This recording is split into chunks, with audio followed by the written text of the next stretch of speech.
கர்த்தருடைய பரிசுத்த நாமத்துக்கு மகிமை உண்டாவதாக. எல்லாரும் எப்படி இருக்கிறீங்க? இன்றைக்கு இந்த வார்த்தையோட தினம் என்ற நிகழ்ச்சியில் ஒரு முக்கியமான காரியத்தை நம்ம பார்க்க போகிறோம். ஒரு முக்கியமான வசனத்தை நம்ம பார்க்க போகிறோம்.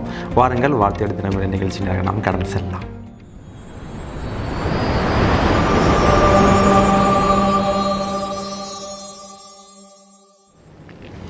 சங்கீதம் 23ஆம் அதிகாரம் 5ஆம் வசனம்.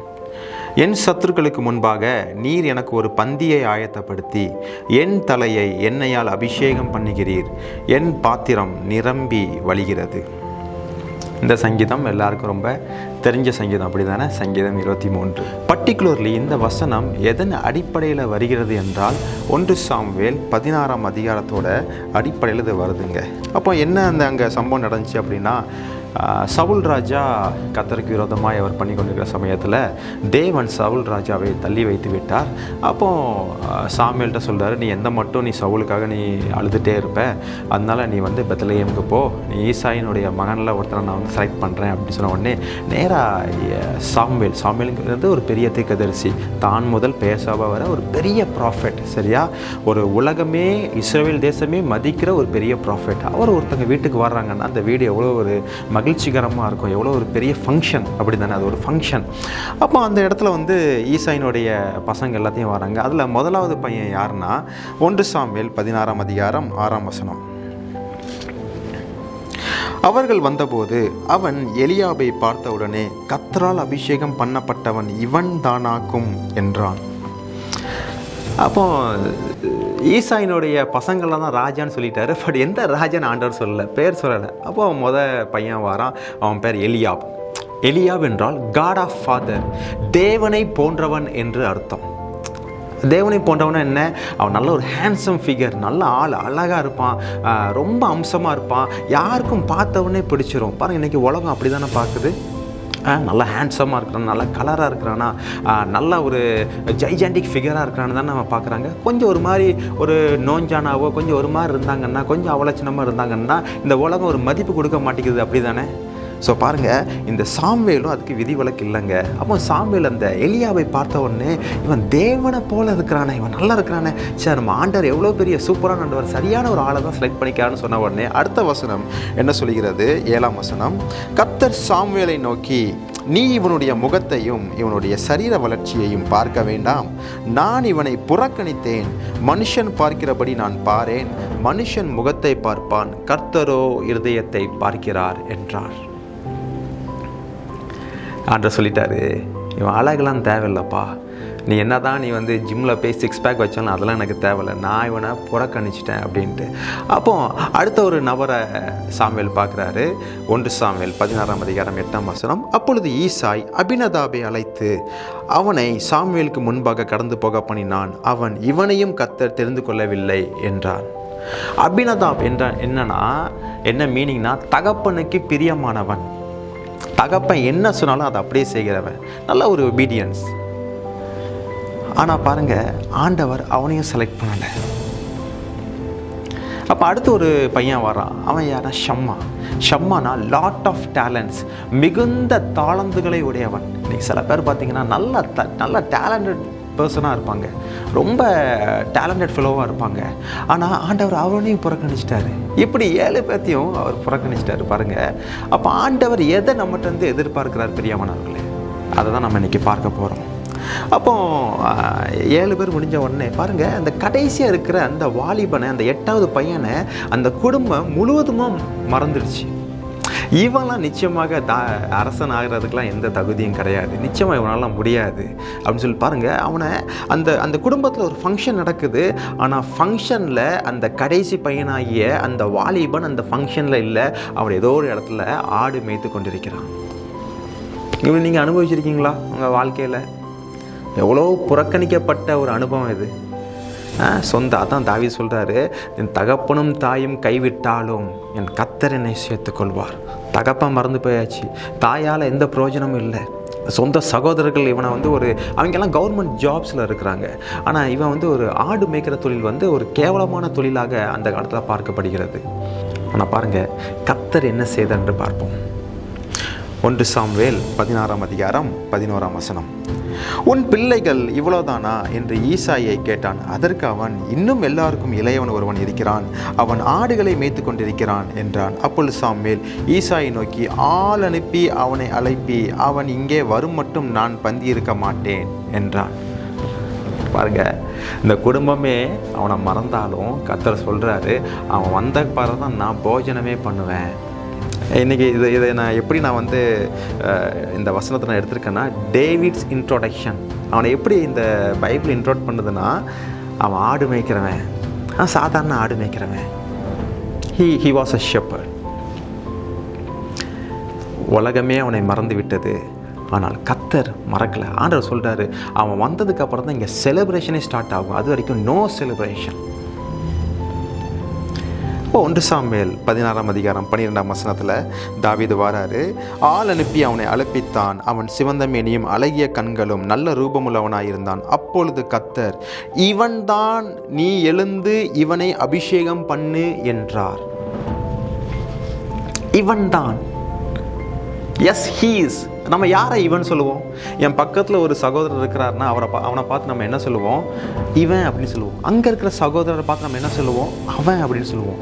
அப்போ என்ன அர்த்தம்னா, தாவீது வந்த உடனே பிதாவாகிய தேவன், அதாவது கர்த்தர் அந்த கூட்டத்தில் இல்லை, ஒரு எலியாப்ட இல்லை, ஒரு அபினதாப்ட இல்லை, ஒரு ஷம்மாட்ட இல்லை, ஒரு ஜெசிட்ட இல்லை, அவங்களுடைய தகப்பனாட்ட இல்லை, யார்ட்டையுமே இல்லை.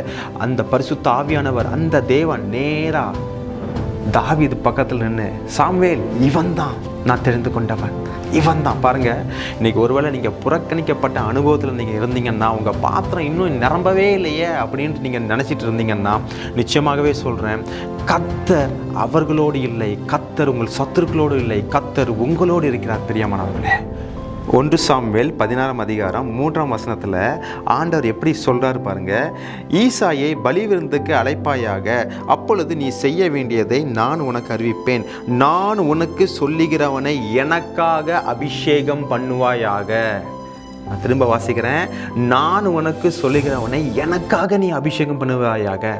அப்போ நீங்கள் கேட்கலாம், பிரதர், ஏன் தாவீதுக்கு இவ்வளோ ஒரு கிரேஸ், ஏன் தாவீதுக்கு இவ்வளோ ஒரு இம்பார்ட்டன்ஸ் கர்த்தர் கொடுக்குறாருன்னு நீங்கள் கேட்டிங்கன்னா, அதுக்கு நான் நிறைய வசனம் வச்சுருக்கிறேன். எனக்காக ஆண்டவர் சொல்கிறார், எனக்காக நீ அவனை அபிஷேகம் பண்ணு. எவ்வளோ இம்பார்ட்டன்ஸ் கொடுக்குறாரு. உங்களுக்கு ஆண்டவருடைய பார்வை உங்கள் மேலே விழணுமா, ஆண்டவருடைய அந்த இம்பார்ட்டன்ஸ் உங்கள் மேலே இருக்கணும்னு நீங்கள் ஆசைப்பட்டீங்கன்னா, இந்த உலகம் உங்களை புறக்கணிக்குங்க. The man's rejection is God's selection. என்றைக்கு இந்த உலகம் உங்களை புறக்கணித்ததோ, ஒருவேளை அது உங்கள் சொந்த குடும்பமாக இருக்கலாம், இல்லை வேலை ஸ்தலத்தில் இருக்கலாம், இல்லாட்டி ஊழியத்தின் அடிப்படையில் இருக்கலாம், என்றைக்கு இந்த உலகம் புறக்கணித்ததோ, அப்பொழுது பரலோகம் உங்களுக்காக உங்கள் பட்சத்தில் வந்து நிற்கும். ஹல்லேலூயா. அப்போ தாவீது என்ன மாதிரி ஒரு அனுபவத்துக்குள்ளே போனா அப்படின்னு நீங்கள் பார்த்தீங்கன்னா, சங்கீதம் 118ஆம் அதிகாரம் 5ஆம் வசனத்தை நம்ம பார்ப்போம். நெருக்கத்தில் இருந்த கர்த்தரை நோக்கி கூப்பிட்டேன், கர்த்தர் என்னை கேட்டருளி விசாலத்திலே வைத்தார். தாவீதுடைய வாழ்க்கை எல்லாமே ஒரு நெருக்கத்தில் தான் இருந்தது, எல்லாமே ஒரு நெருக்கம்தான். 13ஆவது வசனம், நான் விழும்படி நீ என்னை தள்ளினாய், கர்த்தரோ எனக்கு உதவி செய்தார். அவனுடைய குடும்பம் அவனை தள்ளிச்சு, அவனுடைய மனைவியின் குடும்பம் அவனை தள்ளிச்சு, அவனுடைய ஊர் மக்கள் அவனை தள்ளினார்கள், ஆனால் கர்த்தர் அவனுக்கு உதவி செய்தார். 22ஆம் வசனம், வீடு கட்டுகிறவர்கள் ஆகாது என்று தள்ளின கல்லே மூளைக்கு தலைக்கல்லாயிற்று. ஒரு பெரிய ஃபங்க்ஷன் வீட்டில் நடக்குது, ஆனால் அவனை இன்வைட்டே பண்ணல. ஆனால் பாருங்கள், ஒருவேளை அவர்கள் மறந்துருக்கலாம், ஆனால் கர்த்தர் மறக்கலை. பிரியமானவர்களே, சங்கீதம் 69ஆம் அதிகாரம் 10ஆம் வசனம், என் ஆத்துமா வாடும்படி உபவாசித்து அழுதேன், அதுவும் எனக்கு நிந்தையாய் முடிந்தது.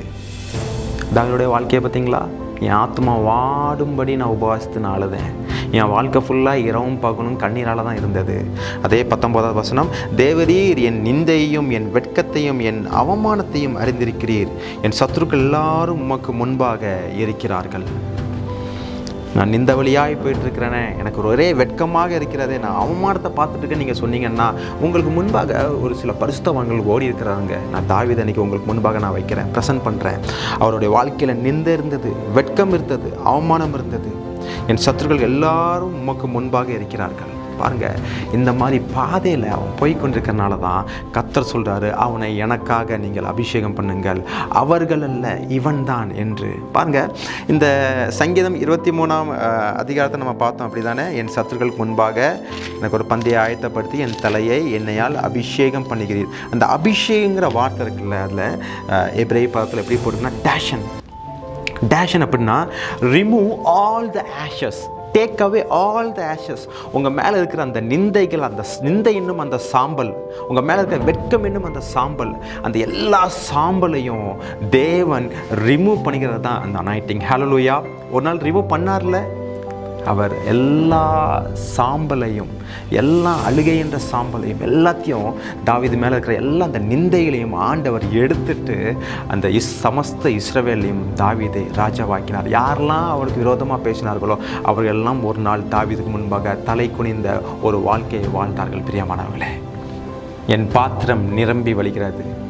ஒரு சில வசனத்தில் தாவீது சொல்லியிருப்பார், நான் உடைந்த பாத்திரத்தை போல ஆனேன்ட்டு. இன்றைக்கி ஒருவேளை உங்கள் வாழ்க்கை ஃபுல்லாக நீங்கள் உடைந்த பாத்திரம் போல இருந்தீங்கன்னா ஒரு நாள் வரும் பிரியமானவர்களே, உங்கள் பாத்திரம் நிரம்பி வழியும். அப்போ இந்த வசனம் சொல்லுது, என் சத்துருக்களுக்கு முன்பாக.